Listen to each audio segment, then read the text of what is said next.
Hi, I'm Jake Kouns, CEO of Risk-Based Security. Welcome to this edition of The Right Security, the show which we spend time talking with leaders and veterans in the security space, tackling the issues of the day. Today I'm joined by Chris Romeo. He's a CEO, co-founder of Security Journey. Chris has been working on building security culture for quite some time.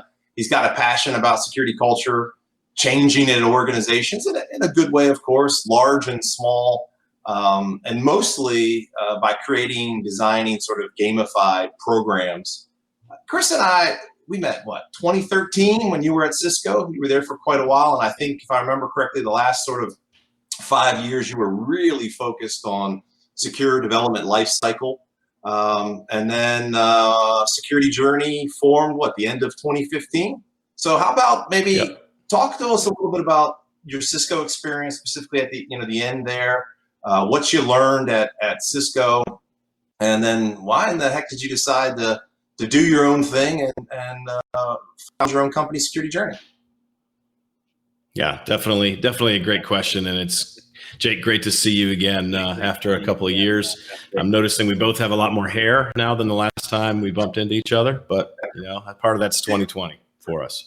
But yeah, so I've been involved in the world of security I'm approaching 25 years at this point. And so I'm trying to figure out exactly what that means. I mean, I've got a lot more gray hair than when this process started. But before I founded Security Journey, I spent 10 years at Cisco. And so half of my time at Cisco was focused on building out Cisco's government product certification kind of side of the world. And then the second half was focused on internal security.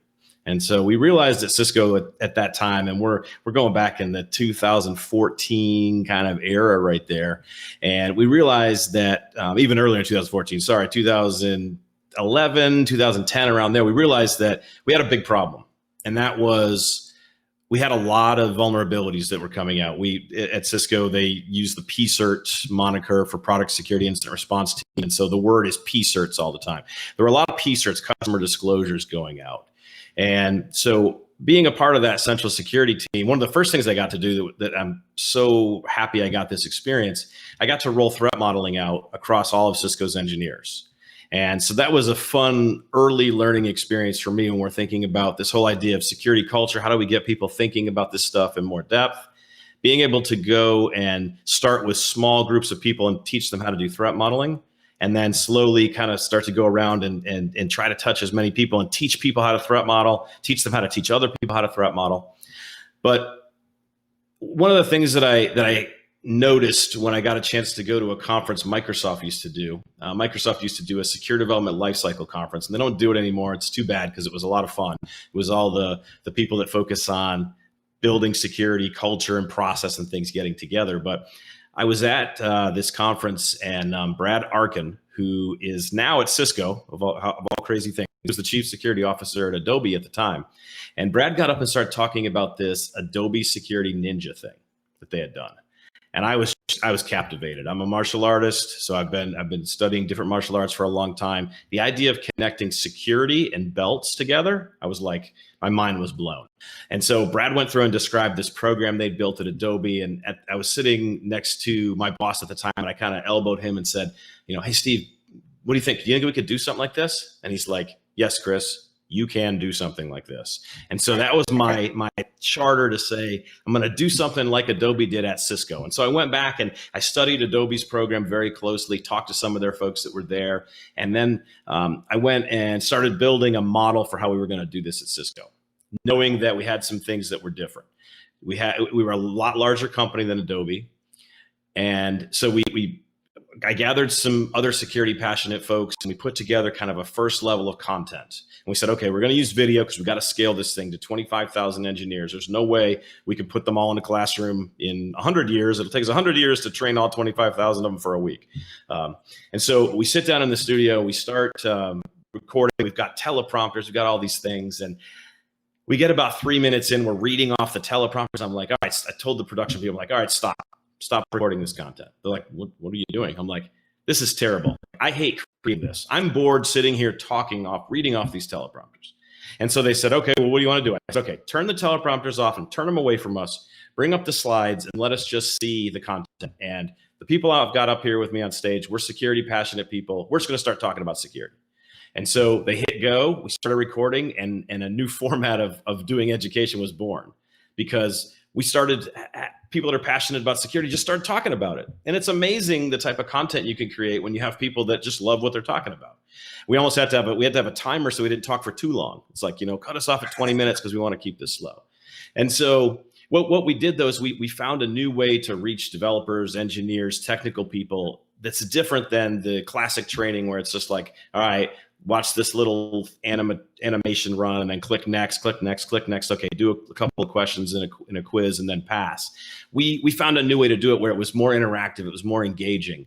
And so we built what was called Cisco's White Belt. And then we released that. And funny story goes with that. My director at the time, we get this first white belt thing together. It's about a couple hours of training. And he comes to me, he says, okay, Chris, how are you going to measure success?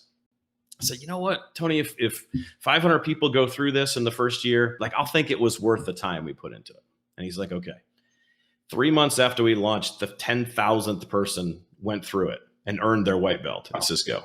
And so he accused me of being the worst predictor of, he's like, I'm not asking you who's going to win the Super Bowl. I'm not asking any of that because obviously you're terrible at predictions. But it was a great prediction because we saw this security culture revolution start inside of Cisco and exploded with people doing this training, and nobody said they had to do it. That's the crazy part about it. Nobody said, hey, this is mandatory. You got to have it done by, 6 months from now. People were finding it and going, oh, this is cool. We want to learn this stuff. And over the next couple of years, we built additional levels of training. And eventually I got to go out to RSA, was kind of my first big speaking engagement. RSA, I went through this selection process. It wasn't like a sponsored talk. It was, I was accepted to speak because I was telling the story about what we had done at Cisco, which is how I originally got to AppSec as well. After telling that story, I had, first of all, just most frightening probably moment of my entire life, first time standing in front of a big conference. But I'm here to tell people that are out there that are like, I could never do that. Do it. Once you get past that fear of I'm going to make a fool of myself, and you get past that, then it's so much fun when you're standing in front of a large group of people. But the funniest thing happened. I told the Cisco story there. I got off the stage at the end. I'm pretty new to conference speaking, and I've got a line of people going out the door. And I said, so a couple of them had detailed questions about things that I was talking about in my session. But then probably half the people are like, okay, so where do we buy this thing you're talking about? Is there, and one person literally asked me, is there a Cisco salesperson sitting in the front row over here that I can give my order to? And I thought they were kidding. They were serious. They thought someone was gonna have a tablet to take their order. And I'm like, no, this thing isn't for sale. And Cisco we had made the decision to say we were gonna bake intellectual property, source code into the training. So it wasn't something that could be released out to the world. We couldn't share it with the rest of the population. And so that was my light bulb moment though, Jake, where I'm sitting there, I've got all these people here and they're saying, can we buy this thing? And I'm thinking, yes, you can. Yes, you should be able to. That's awesome. Well, so after that, again, you went off and started building a company, which kudos to you. A lot of hard work taken to build a company, that's for sure. And then 2016, it brings us to RVASec, right? So this is where you presented the AppSec Awareness talk, right? And you were talking about the blueprint for security culture change. Now, 2016, if I remember, you were really focused in on sort of application security, culture change, and kind of like you alluded to, trying to engage with that good content and humor, but also recognition, right? And we'll definitely in the show notes here, we'll put the link to that talk because I remember being well received. But that was 2016. Was there any other bits in that talk that you think you want to cover, or what was the real core point of that talk in Cliff Notes version, I guess? Yeah, the core point of that talk that I was demonstrating there is how to build this thing that I was calling application security awareness at the time. My thinking has kind of moved on a little bit, but it's funny, a couple other vendors in the industry now use that term. So I don't know if I invented it, but I might have at that moment with that talk. Yeah, but what I've seen is that, from those days of talking about, hey, how do you build this, and sharing some of my knowledge about the different components and pieces that go into having that successful culture changing type of educational experience. I've realized that, I've learned some more things from that point forward, and I've really started to focus now much more on the whole idea of security culture in general. And really what I'm passionate about is, how do we get everybody inside a large organization or a small organization to realize I own part of this security problem. I also own part of the solution. Different people own different slices. Some people own very tiny, tiny, minuscule slices. But my point here is that when we're talking about security culture, and this is even bigger than application security. Application security is certainly my bread and butter. That's what I love. But this idea that security is everyone's problem, it's something that a lot of people say that, but they don't really back up kind of what that means. And that's something that I'm really passionate about, though, is when I think about coming from where I was in 2016 and talking about, how you build these things and the mechanics. Now I've gotten to the point where, as Security Journey, we've built something where people can actually achieve that application security awareness. And now what I get to spend a lot of my time on, which I think is the coolest thing on earth, I can't believe I get paid to do this. I get to talk with our clients and help them think about how do we do these things? How do we actually change culture now?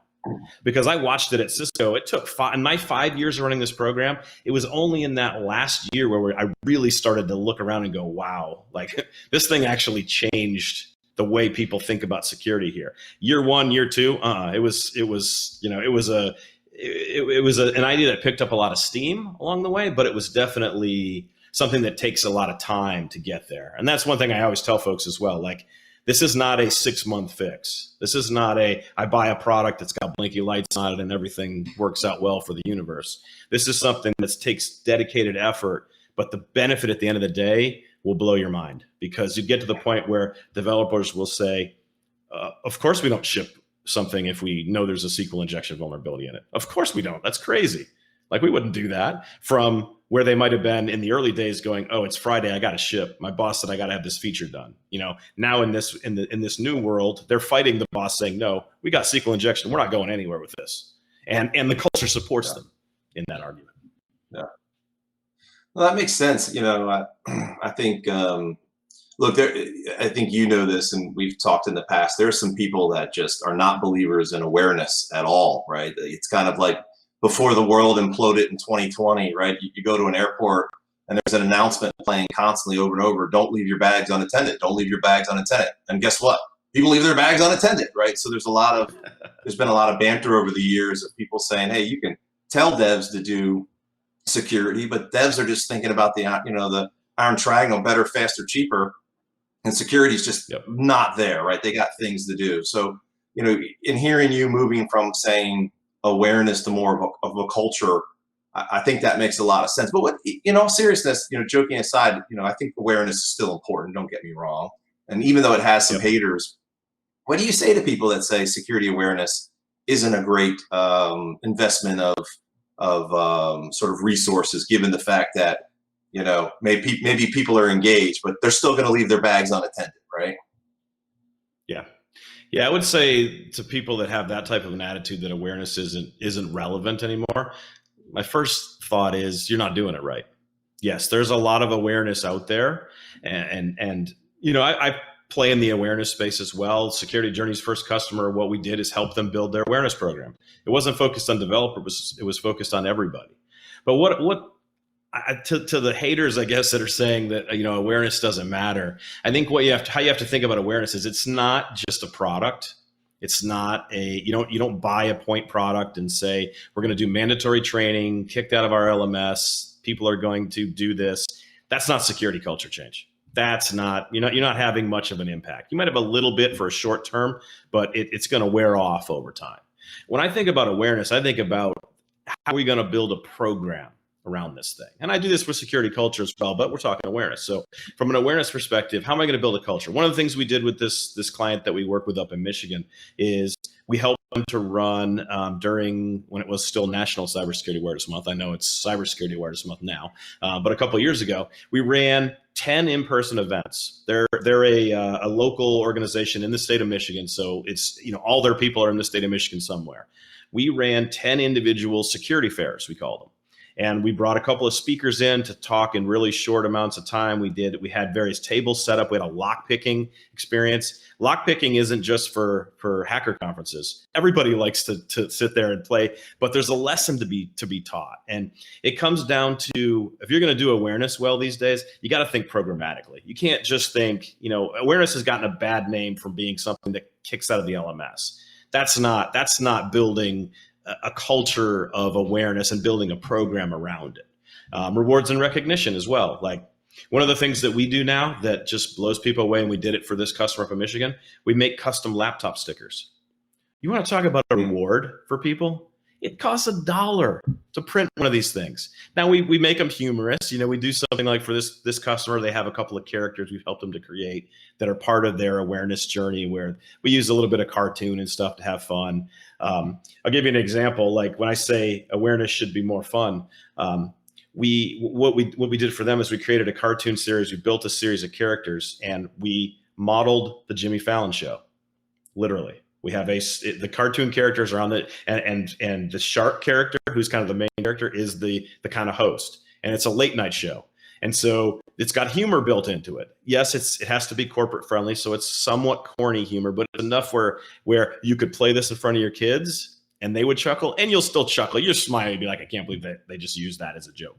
But what it does is it connects at a different level. It's not just, I'm in the LMS, click next. It's like, there's a custom cartoon character that is in a late night talk show format. You think about like all the Adult Swim kind of cartoons that exist now.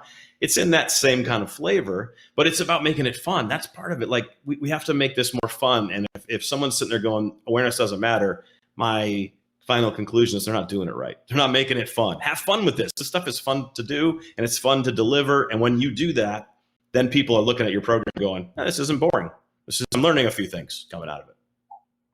Yeah, it makes total sense. Now, I have to ask you, look, 2020 has been an odd year, COVID, all this remote working stuff that we've got going on. So when you think about whether it's awareness or security culture, and some of the rewards I know sometimes that you speak about are things like stickers or belts and things that people would maybe normally see as they walk in an office and things like that. How are you viewing the world now, and what has sort of changed when you're seeing maybe a little bit more remote working at the moment? How do you ensure that culture is still sticking when maybe they don't have as much on-premise interaction? Yeah, that is definitely a challenge I know a lot of folks are struggling with right now. And I would say just to add a little bit more of the problem statement, people in general are zoomed out. I think we're seeing that across the board. Kids are in virtual schools. Kids are zoomed out, or they're Google Classroomed out, or wherever you want to say it. And so there is a certain amount of fatigue in that format that's happening right now. One of the things that we're doing to stay and help some of our clients be more having events and things happening, even though we're in this world, is doing a hybrid event virtually, like teaching threat modeling and then having threat modeling exercises, for example, splitting people into small groups. And then even though they're virtual, having them actually do a threat model in a small group and try to learn from each other and then come back together in a big group. So I'm modeling exactly what I would do in a classroom of 100 people. We're just doing it in a virtual format. And then I would say on the rewards and recognition side, a lot of the things that I recommend are still work in a virtual world when you're thinking about rewards and recognition. Like, one of the things that it's more controversial than it should be, but giving away cash rewards. If your culture of your organization supports it, like Cisco's culture, it was built in. We had budgets set aside that every manager couldn't do anything else with other than reward their employees. So all I did at Cisco was tap into that money that I knew was there. I probably it was probably the person who generated the most money that got taken out of those funds from people, because I would recommend it to people.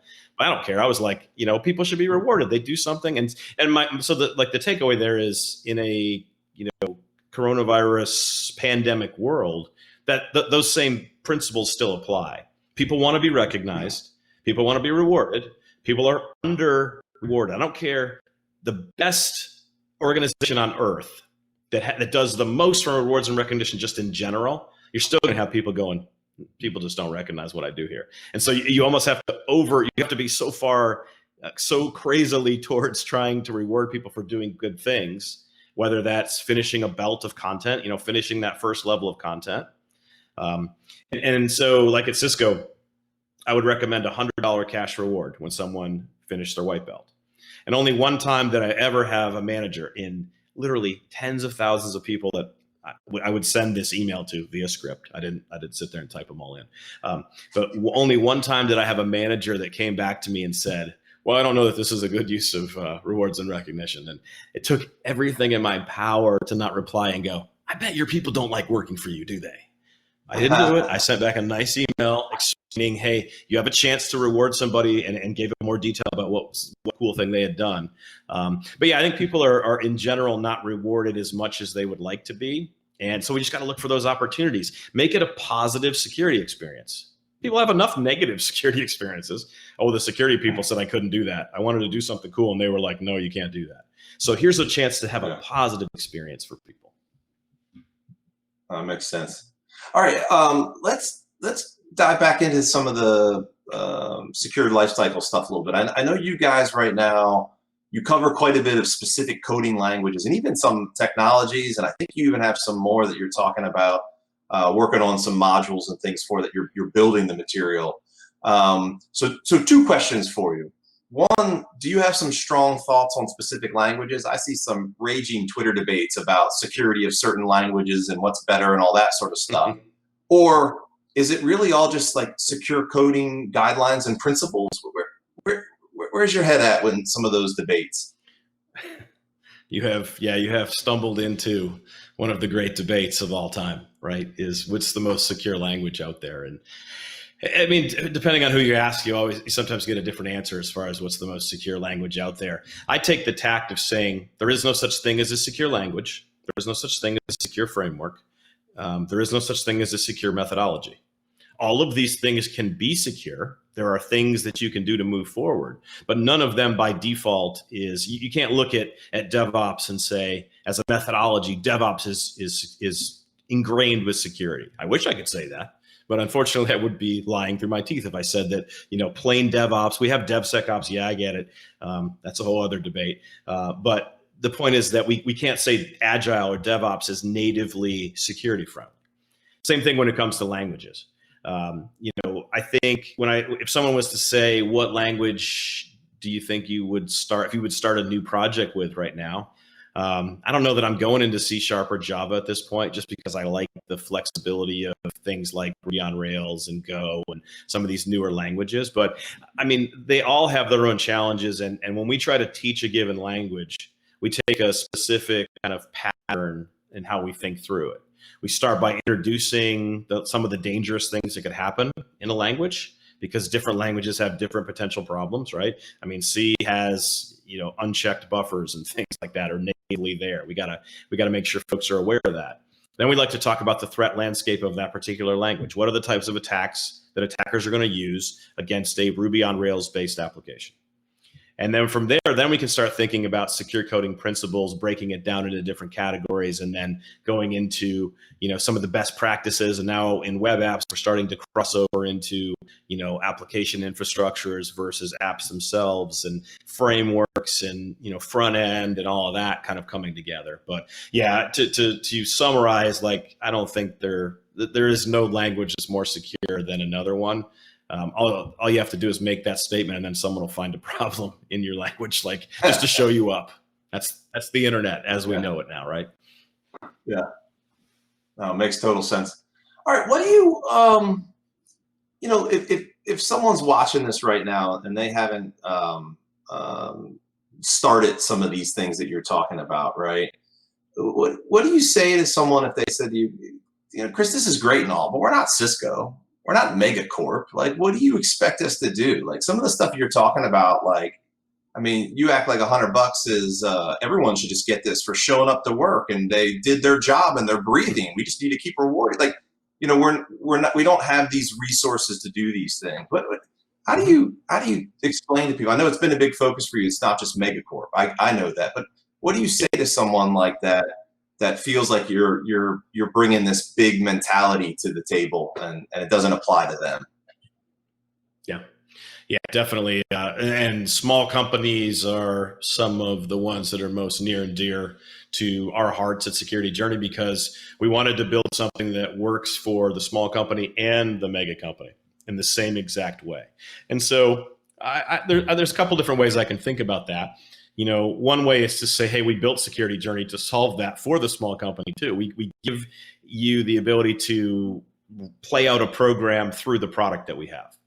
But let's say that you're someone who's like, that's great, but I don't have any budget or anything. Here's what I would recommend here's where I would get started. If you drop me into this small company one day and said, okay, now you have to try and start a spark of security culture here inside this company. The first thing that I would do is I would schedule a weekly lunch and learn session. And I would take the OWASP top 10. I'm assuming we're a web app company that I've been dropped into. I'm going to take the OWASP top 10.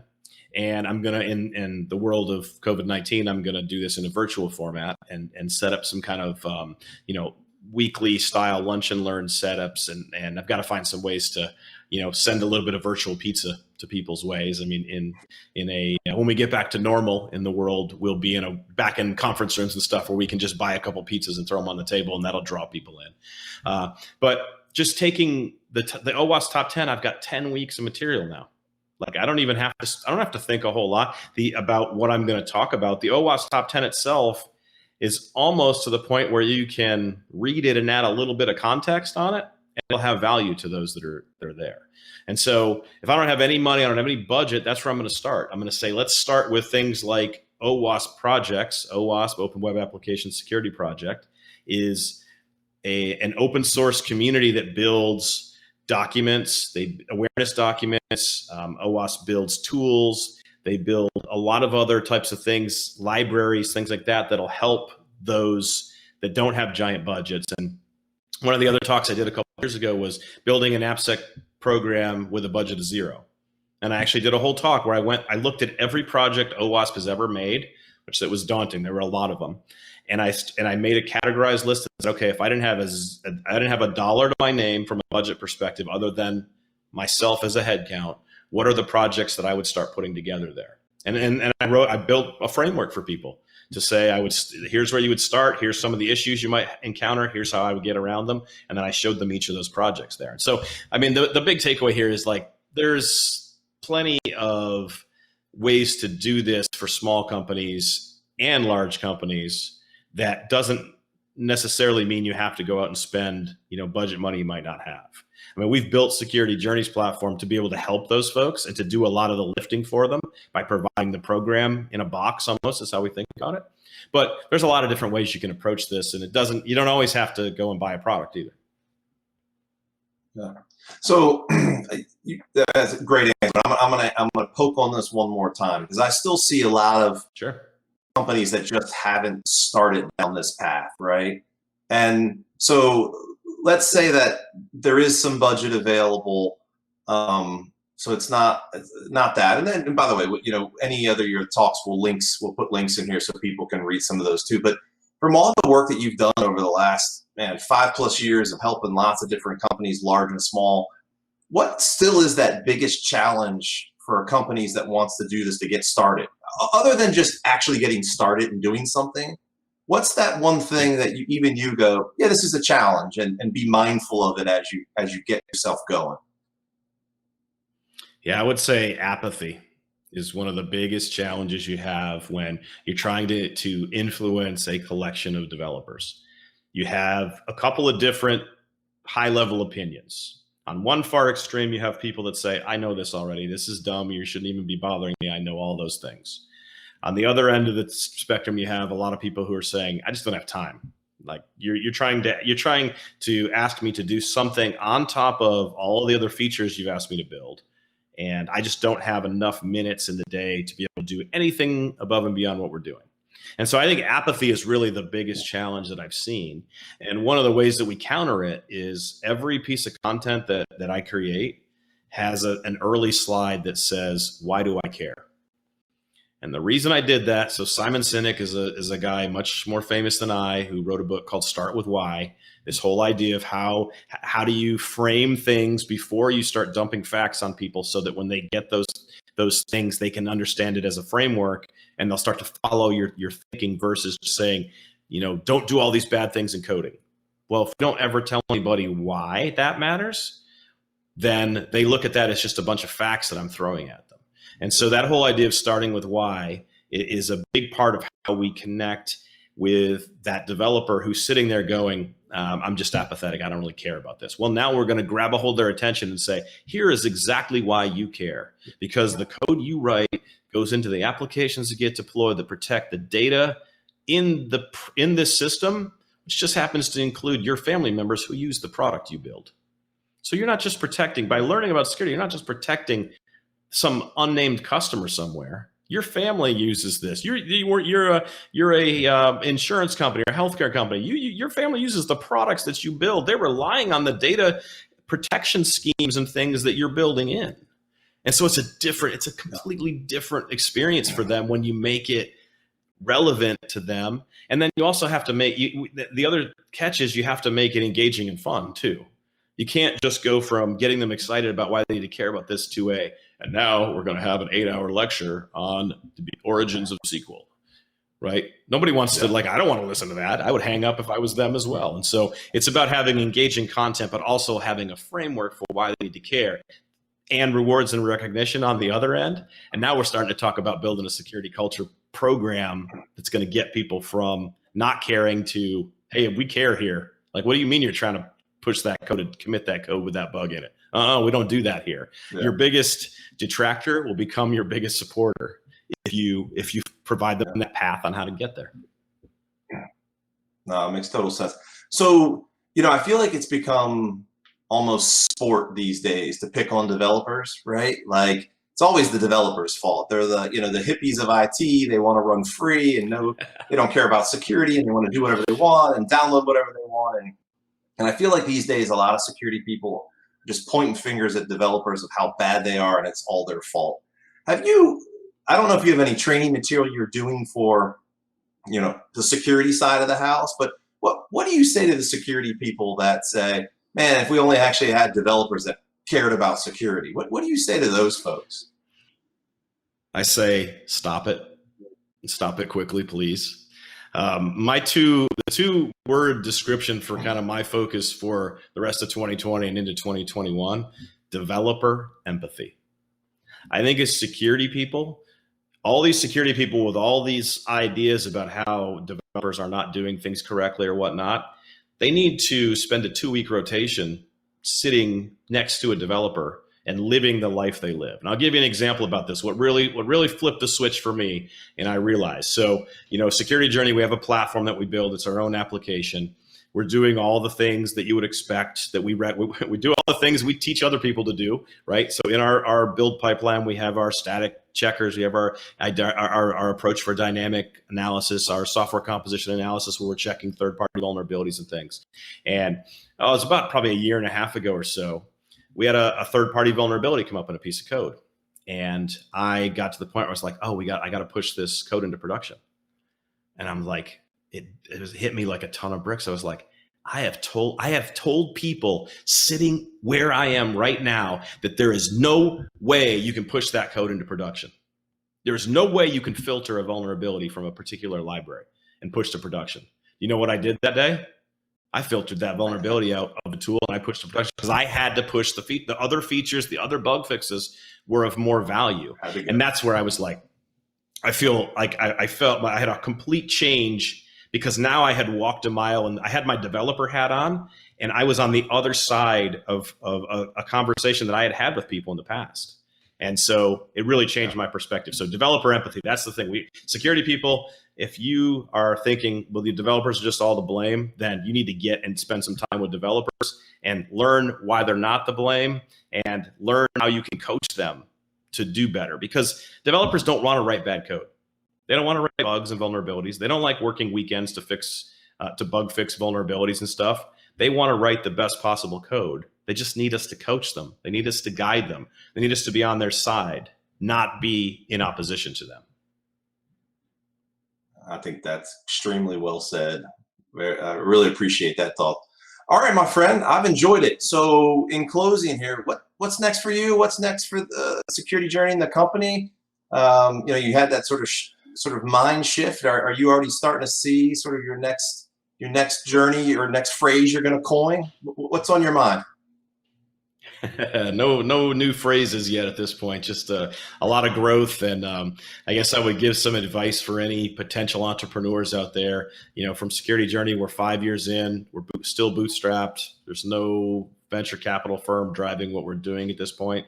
And so this is a testimony to the fact that you can start a company. It takes a lot of blood, sweat, and tears, as I know, Jake, just as well, if not better than I do. But we want to encourage folks to do this. Like, what we're doing is possible. There's nothing special about us that says that we have some ability to do it. I mean, we've learned a lot of lessons along the way I'm sure you're the same as I am, always looking for ways to impart those on other folks. And so, yeah, I mean, that's kind of the direction we're going, is just growing and just looking for more opportunities to help bring this security culture change to other organizations that are out there. Perfect. Well, Chris, man, I appreciate it. It's been awesome chatting with you. I'm sure we could go on for a lot longer. Anyone that's watching this for the first time, you've had a chance to talk to Chris and learn about his company, please check out the links. Go check it out. He's a great guy. He'll even just chat with you, help you on the path. He's got some good tools. Take a look. And with that, until next time, thanks, Chris. Really appreciate it, man. Thanks, Jake.